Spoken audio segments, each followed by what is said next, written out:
और दोस्तों, अपनी बीवी का इंश्योरेंस कराया कि नहीं कराया? हंसने वाली बात नहीं है दोस्तों, सच में एक इंश्योरेंस कंपनी यह स्कीम लेकर आई है कि अगर आप अपनी पत्नी का इंश्योरेंस करवाते हो और आपकी पत्नी किसी के साथ अगर भाग गई ना, तो इंश्योरेंस कंपनी आपको नई बीवी दिलाएगी।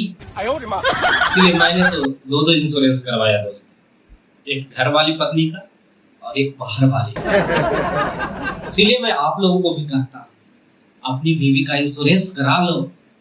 मान लो आस पड़ोस में किसी के साथ अगर भाग गई तो किधर थाना में केस करोगे, ढूंढने जाओगे, ये सब झंझट से छुटकारा।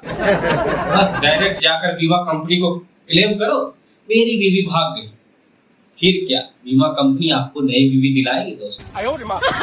मेरे मोहल्ले में बहुत सारे ऐसे लोग हैं जो अपनी पत्नी का इंश्योरेंस करवा के बैठे हुए हैं दोस्तों।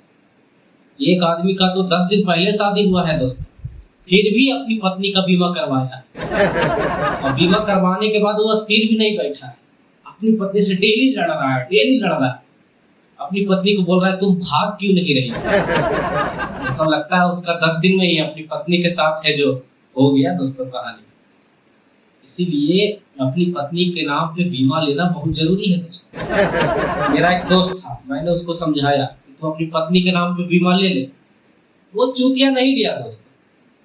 अंततः उसकी बीवी भाग गई, अब अकेले साला रह रहा है, बोल रहा है दूसरा शादी करूंगा। अब आप ही लोग बताओ, आज के डेट में दूसरी पत्नी मिलना इतना आसान है क्या?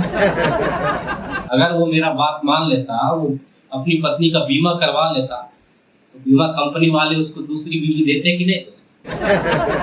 खैर छोड़ो, आप लोग समझदार बनिए और अपनी पत्नियों का बीमा करवाइए, और पत्नी के भागते ही नई पत्नी लाइए।